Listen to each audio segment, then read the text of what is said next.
Imagine being just 16 years old, not even an adult yet, still in school, still discovering the world, still learning who you are and what you can become.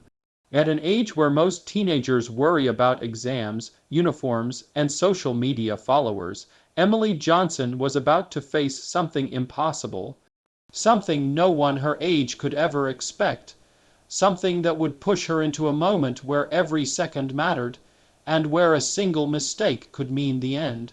The plane hummed gently as it cruised above the clouds. A perfect day for flying, blue sky, bright sun, and nothing but endless white fluff spread across the horizon.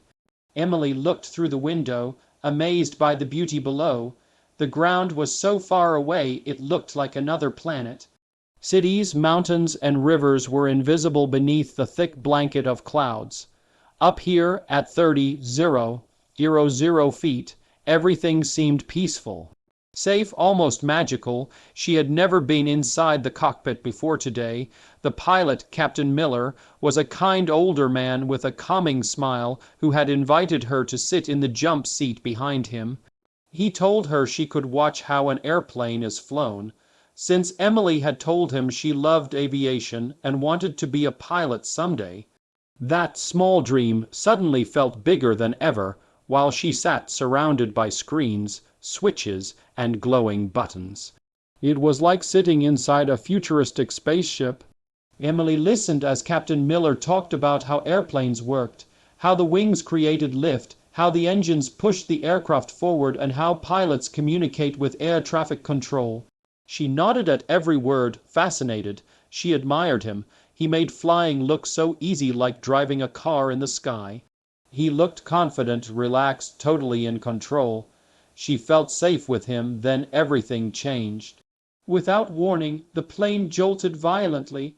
A loud, rattling vibration shook the cockpit. Emily's heart jumped as she grabbed the armrests. Her eyes widened. This wasn't normal. Captain Miller had said nothing about turbulence. The pilot didn't react. Not a flinch, not a word. Emily frowned. "Is everything okay?" she asked. No reply. The plane shook again, harder this time, like a giant hand had grabbed it and shoved it sideways. Warning lights flickered on the panels. Alarms chirped loudly, startling her. The peaceful moment shattered into panic. Emily leaned forward. "Sir," her voice trembled as she spoke louder. "Captain, are you okay?" Still nothing. His head slowly slumped forward. His hand slid off the yoke and dropped uselessly to his side. He wasn't holding the controls anymore. He wasn't responding. His chest rose but weakly, like he was barely breathing. Emily froze.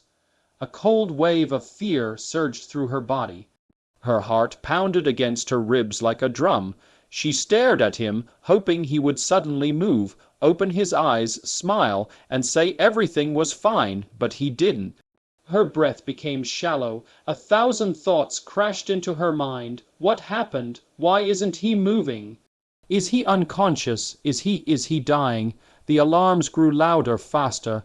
The plane jolted again, and for the first time the nose dipped slightly downward. Emily felt her stomach twist. Her hands shook uncontrollably. "No, no, no, no," she whispered, tears forming in her eyes. She reached out and shook the pilot's shoulder desperately. "Wake up, please," she begged. "You have to wake up." But his body remained limp, lifeless, silent. In that terrifying moment, Emily realized the most horrifying truth of her life. She was alone. No one else was in the cockpit. No one was flying the plane, and the aircraft was still 30,000 feet above the ground. A surge of dizziness washed over her. Her legs felt weak even though she was sitting. Fear was like ice in her veins. She didn't know what to do. She had zero flying experience. She didn't even know what half the buttons in front of her meant. She glanced at the windows.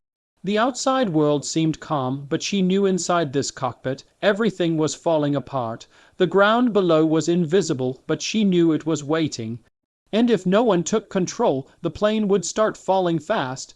Gravity didn't care about age or fear. The sky did not forgive mistakes.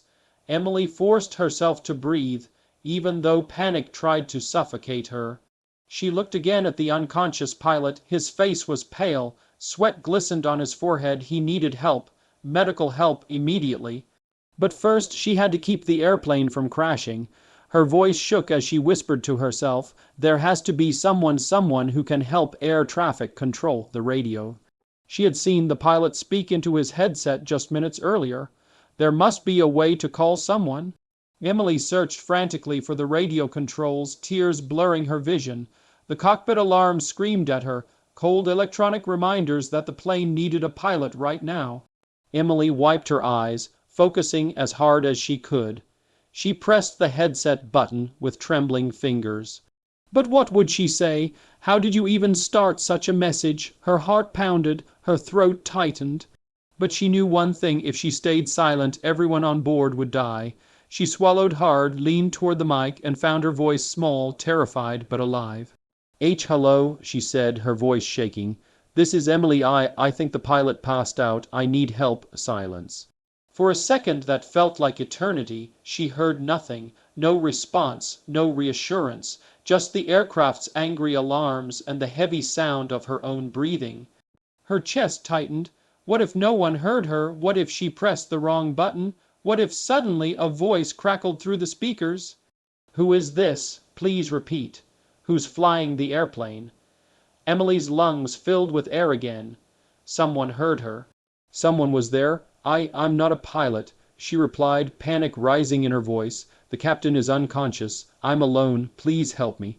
The controller's voice suddenly sharpened, filled with seriousness and urgency. "Listen carefully. We're here to help you. You're going to be okay. Tell us your name." My name is Emily," she said, trying to stay calm even though everything inside her screamed in terror. "I'm 16. I don't know how to fly this." Her hand hovered over the controls, not touching anything. She was terrified of making things worse. Emily kept glancing at Captain Miller, hoping he would magically wake up. But deep down, she knew the truth right now. She was the only person who could save the plane. She straightened herself in the chair, wiping her tears with the back of her hand. The fear didn't disappear, but something new appeared alongside it, a spark of courage, just a tiny spark. But enough. She tightened the headset to her ears and stared straight ahead at the endless sky. The controller's voice guided her, calm but firm, every word meant to keep her from falling apart. "Emily, you can do this. You just need to follow my instructions step by step." Emily took a deep breath. She wasn't a pilot, she wasn't trained, she was just a 16-year-old girl, but at that moment, she was the only hope for everyone on board. Her fingers curled around the control yoke. Her heartbeat steadied, even if just a little. There was no turning back now. The true battle had just begun. Emily's hands trembled so violently she could hear the headset cable shaking against her shoulder. Her breath came in short, panicked gasps, like she couldn't get enough air even though oxygen was all around her. The cockpit alarms had not stopped screaming since the moment Captain Miller collapsed. Each sound reminded her of the terrifying truth: this plane needed a pilot now. She swallowed hard and forced herself to act. She leaned forward and pushed the pilot's seat back, trying to make space. Captain Miller's body slumped limply against the straps. Emily's heart twisted, but she didn't have time to panic about his condition, not now. The controls were still in front of her, and the aircraft still slicing through the sky at hundreds of miles per hour. Her fingers brushed the control yoke, a simple touch, yet the heaviest moment of her life. She was now holding the same controls that determined whether the plane would stay in the air or fall from it. Emily pulled in a shaky breath. "Don't faint, don't panic, you can do this, someone will help you." The radio crackled loudly in her headset, making her jump. "Who is flying the plane? Identify yourself." The voice was sharp, urgent, clearly shocked to hear an unfamiliar passenger in the cockpit. Emily pressed the radio button, her voice barely more than a whisper at first. I'm just a passenger. I need help." She expected doubt. She expected fear. She expected the controller to panic the way she was panicking. But instead, the voice came back calmer, steadier. as though he had already switched into rescue mode. "Okay, Emily, we're going to take care of you. Just stay calm. We'll guide you through every step." Hearing her name gave her a strange kind of comfort. Someone out there knew she existed. Someone was listening, someone cared whether she lived or died, but that didn't erase the fear. It didn't make the cockpit any less intimidating. And the airplane wasn't slowing down, it wasn't waiting for her to be ready. The voice continued, "First thing, you're in control of that airplane. Keep your hands on the yoke, keep the wings level, look straight ahead." Emily nodded automatically, even though they couldn't see her. She tightened her grip on the controls, but the yoke felt heavy, too heavy. She wasn't sure if she was doing it right. Every tiny movement felt like a life or death decision. Am I flying it?" she asked, her voice cracking. "Yes, Emily," the controller replied firmly. "Right now you're flying the airplane." Those words hit her like a punch of reality. A 16-year-old girl still learning to drive a car was now responsible for a multi-ton aircraft full of human lives. She tried to keep the wings steady, but the plane drifted slightly, the clouds ahead tilted. Emily gasped and corrected too quickly, causing another wobble. "Easy," the controller warned gently. "Small movements, just guide it, don't fight it." She tried again, slower this time. Her shoulders tensed, her legs shook, but she managed to level the horizon once more. The controller spoke to someone else in the background, his voice muffled but intense. Emily could guess what he was saying. "Emergency procedures, unconscious pilot. Passenger taking over, prepare for disaster." She tried to block that thought out. If she let her imagination win, she would break. "Emily, listen to me," the controller said, returning to her. "We're going to bring you down safely, I promise." A promise she desperately needed. Below the cockpit windows, the clouds stretched forever. Emily couldn't see the land at all, only the endless sky. Somewhere down there were homes, families, schools, everything she knew as normal. But up here, she was trapped between terror and responsibility. She glanced at Captain Miller again. His breathing was still shallow. She wanted to check his pulse, shake him awake, anything, but she didn't dare take her hands off the controls. "Is the pilot okay?" she asked softly. A short pause. Then the controller said, "Right now, focus on flying. We'll take care of him when you're on the ground." Which meant even the professionals didn't know if he would survive. Her chest tightened with guilt. She wished she could help him too, but right now, keeping the plane airborne was the only way to help. The controller resumed, "I need you to look at the instrument in front, the one with a little airplane symbol." Emily scanned frantically until she spotted it, a small graphic of a tiny white airplane on a blue and brown background. "That's your attitude indicator. Keep the little wings level with the horizon line." She nodded again, focusing harder. The plane drifted slightly right, she nudged it left. The nose dipped, she brought it back up gently. Every adjustment felt like a victory. Every correct movement felt like proof she wasn't failing. "Good job, Emily, you're doing great," the controller encouraged. Praise had never meant so much. Her fear didn't vanish, but it shifted, becoming determination. She wasn't just surviving anymore. She was fighting, but then another alarm blared, louder, deeper, more aggressive. Emily flinched. Her heartbeat spiked again. "What is that? Did I do something wrong?" "It's just a warning," the controller replied quickly. "You're okay. The autopilot might have disconnected when the pilot became unconscious. You're controlling the airplane now. Keep it steady." The realization hit her again. She wasn't temporarily helping, she was the pilot now.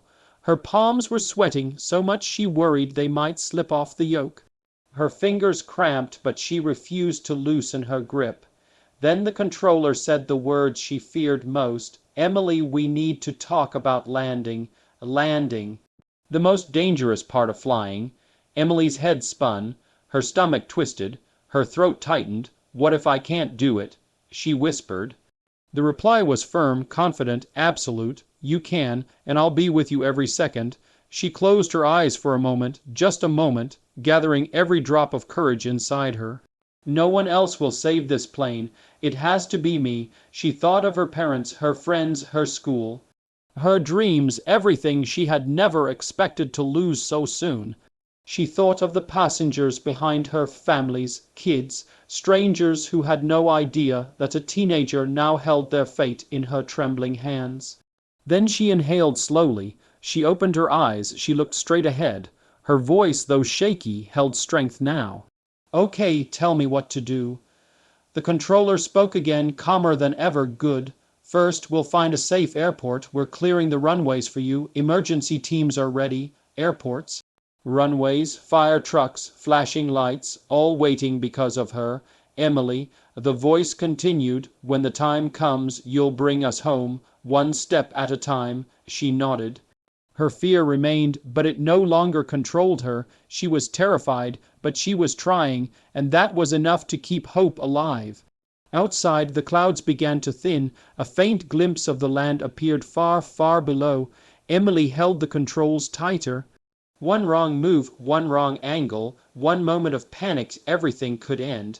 But she wasn't giving up. Not now, not ever. She took another breath, stronger this time, and the next chapter of this impossible rescue had begun. The sky, that had once looked calm and peaceful, was now turning into a monster. Clouds thickened and twisted into dark walls around the airplane. The wind roared like a wild animal, slamming against the fuselage and shaking the cockpit violently. Rain whipped the windows, blurring everything outside. Lightning flashed in the distance, splintering the sky into jagged white veins. Emily felt each jolt like a punch to her chest.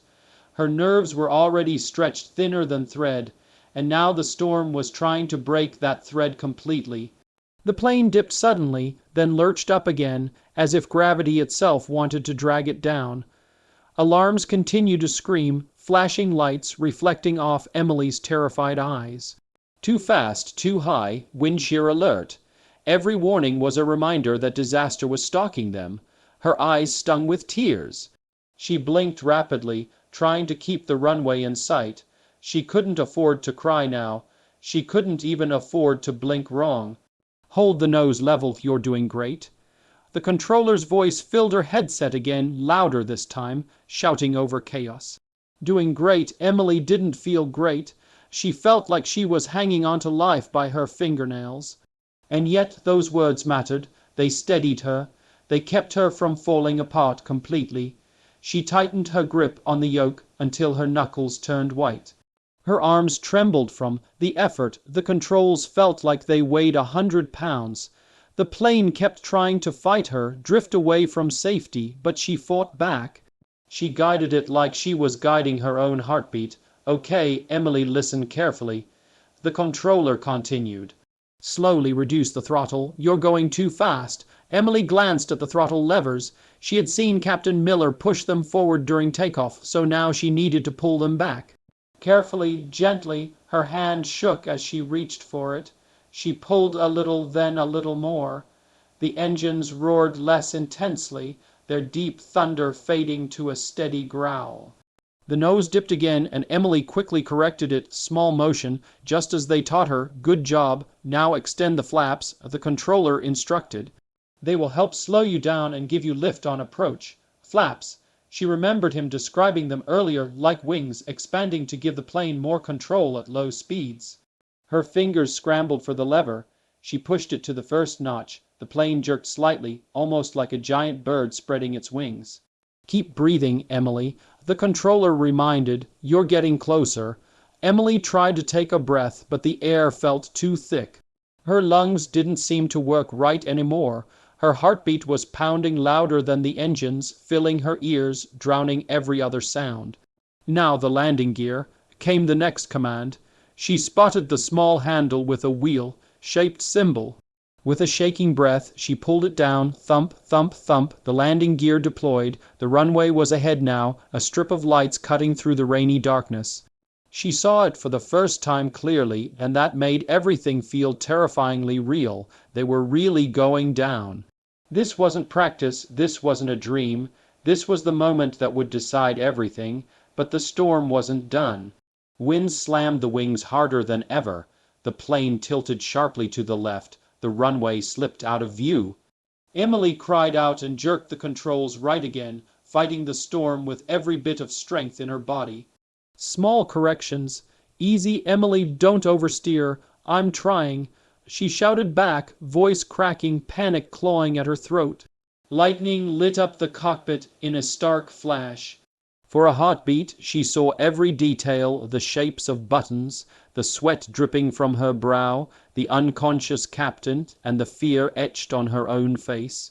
She wasn't just scared, she was terrified beyond anything a teenager should ever feel. But she kept going. The runway lights flickered into view again, closer this time. Bigger, brighter, the ground was rising to meet them. Her stomach twisted as adrenaline surged through her veins. You'll need to flare before touchdown, the controller said urgently. Pull back gently on the yoke when you're just above the runway. Flare, flare, she repeated the word in her mind, desperate not to forget.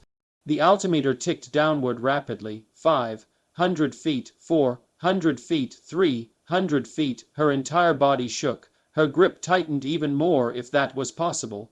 You're coming in too fast, Emily, the controller warned, voice now tense. Pull back more on the throttle, you need to slow down. She swallowed hard and eased the throttle back again. The engines quieted further. The plane sank faster now, gravity eager to take its prize. The controller's voice rose with urgency. Focus on the center line of the runway. Keep the wings level, you're almost there. Almost there. Almost safe, almost alive, but almost wasn't good enough. The nose bobbed violently as turbulence clawed at the aircraft. The runway rushed toward them, growing larger by the second. The windshield wipers fought against sheets of rain. Her heart hammered, her muscles screamed, her lungs burned, and yet she kept going. 100 feet, she could see the lights reflecting on the wet concrete. Flare, the controller yelled. Emily pulled gently back on the yoke. The nose lifted just a little, the exact way she needed. 50 feet, the plane's shadow touched the runway. Hold it steady, steady. 25 feet, her breath vanished completely. Now there was no turning back. This was the point of no return. The wheels hit first, hard, bang. The entire aircraft bounced upward, throwing her forward. The cockpit rattled like it was breaking apart. Emily gasped, instinctively pushing the controls forward to keep the nose down. Her eyes squeezed shut for a second, terrified the plane would tip or spin. Metal screamed against concrete. Sparks flew somewhere below. Wet runway, high speed, too much force, her voice caught in her throat, a tiny, terrified sob escaping. But the wheels stayed beneath them. They were still on the ground. The runway rushed past faster than she could think. Her heartbeat was a drum of panic inside her chest.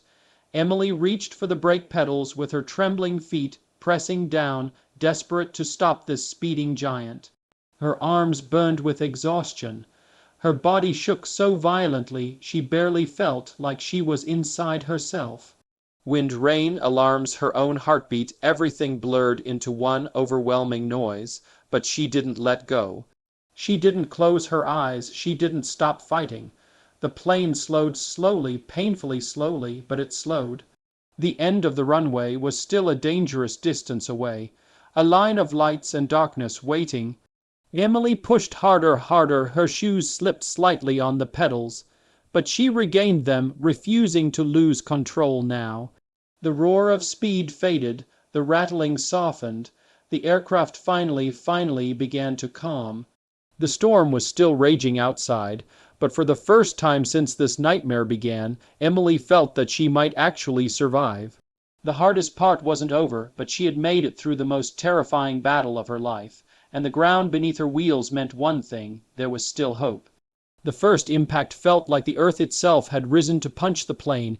The tires slammed into the runway with a thunderous crack that echoed through Emily's bones. The cabin rattled violently, as if the airplane wasn't sure whether it wanted to land or leap back into the air. For a terrifying second, the jet bounced upward again, lifting off the ground just inches, but it felt like miles. Emily's breath froze in her chest. No, no, stay down, please stay down. Her entire body reacted faster than her mind. She forced the nose straight, gently pushing forward just enough to bring the front wheels down. Her hands and feet moved like they belonged to someone else, someone braver, someone stronger.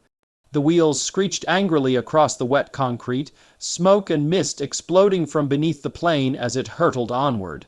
The brakes roared like beasts, metal groaning beneath the pressure of a terrified teenager fighting to slow thousands of pounds of unstoppable momentum.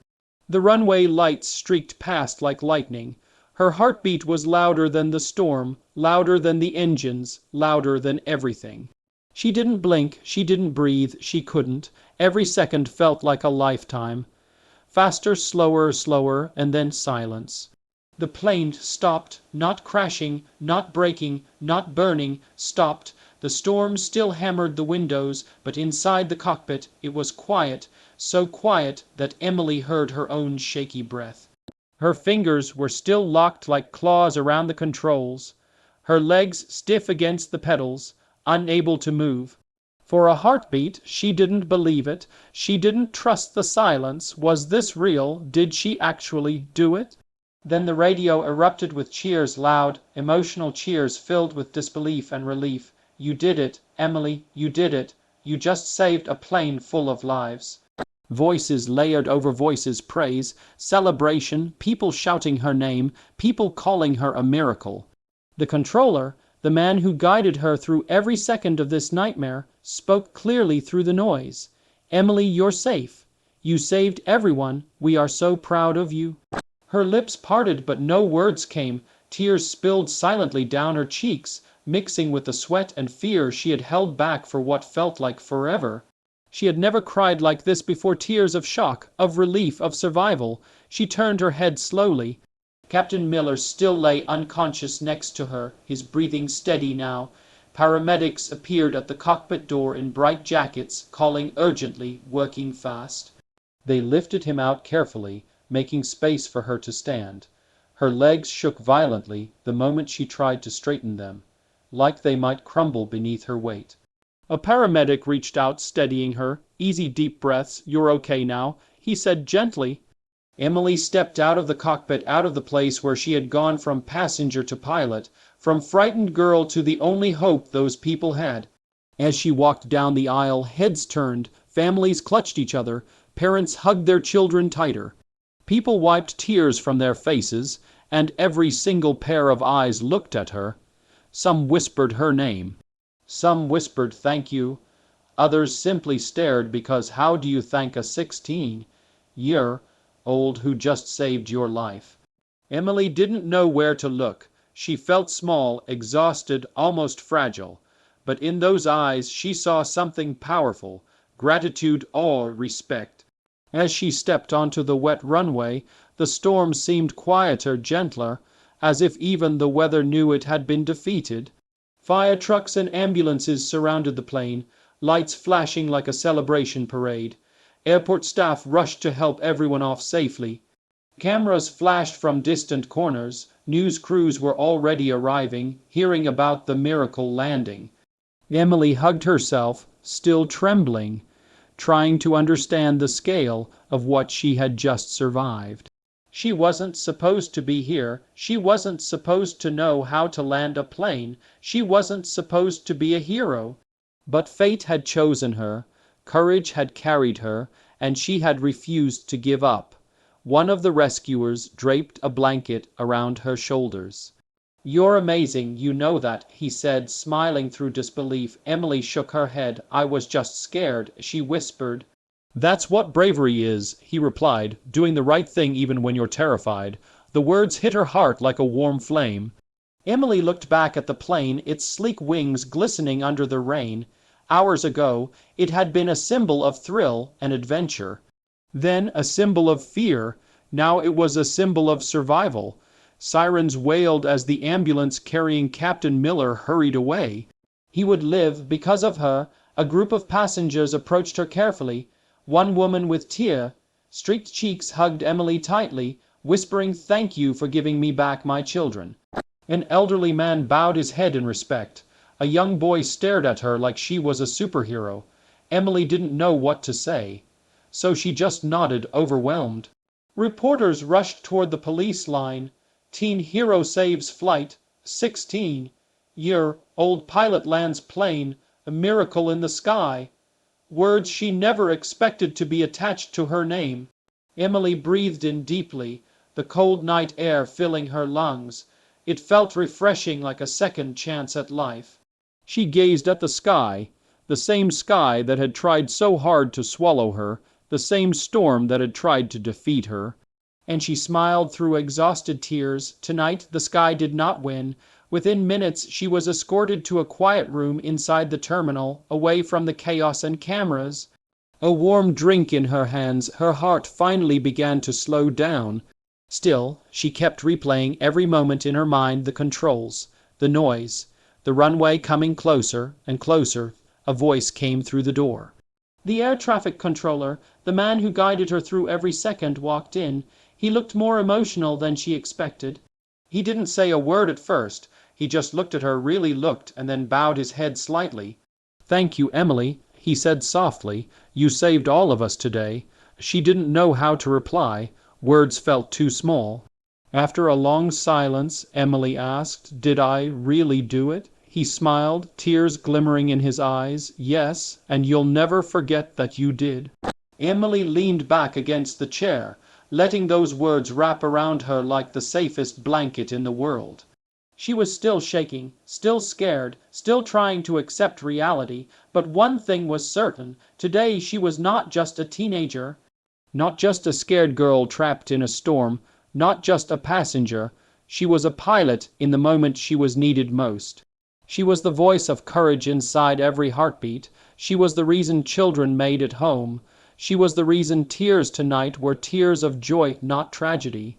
She was a hero, one the world would never forget.